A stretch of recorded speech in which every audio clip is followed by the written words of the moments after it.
The Monongahela River today, recreation areas, commerce, and labor. I grew up in Elizabeth, fished on the river, learned to swim in the river. So I can't say enough good things about it, and I still do swim in the river.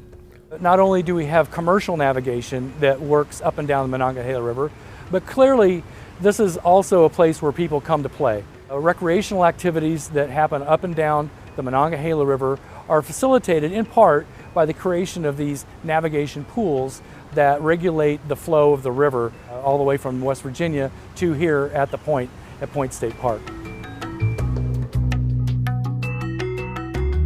On an annual basis, this facility not only sees commercial traffic, but we also see a high number of recreational traffic. And the beautiful part of having the recreational boaters here is it doesn't cost them a dime. The U.S. government put these facilities in place to promote commerce and to also create municipal water sources. The local communities along the river, they do have the benefit of recreation. Again, not only boating and kayaking and fishing, but also some tourism, people that come to enjoy from other parts of the state and enjoy the river or just the ability to be near water.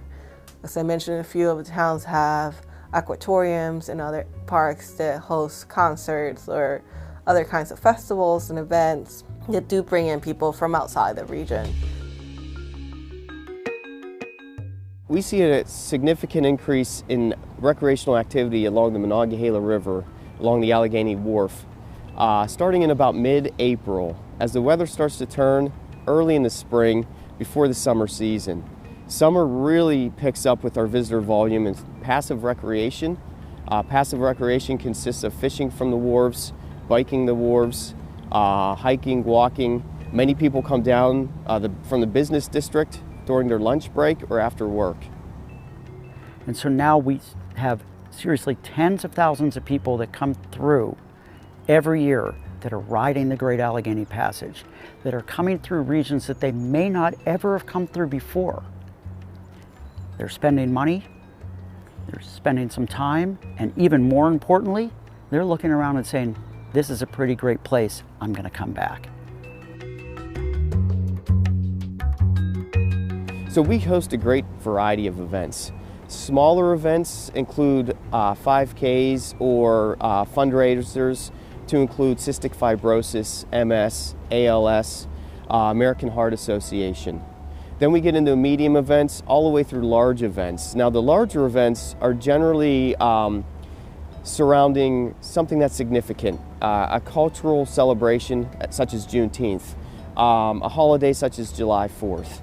Those events bring in thousands of people, and generally there's multiple activities throughout the weekend or several days in a row, 2-3 days in a row. Pittsburgh has a great fireworks display. Homestead does a really nice one. Kennywood over here actually has a really nice one. Watching fireworks on the river. That is so cool.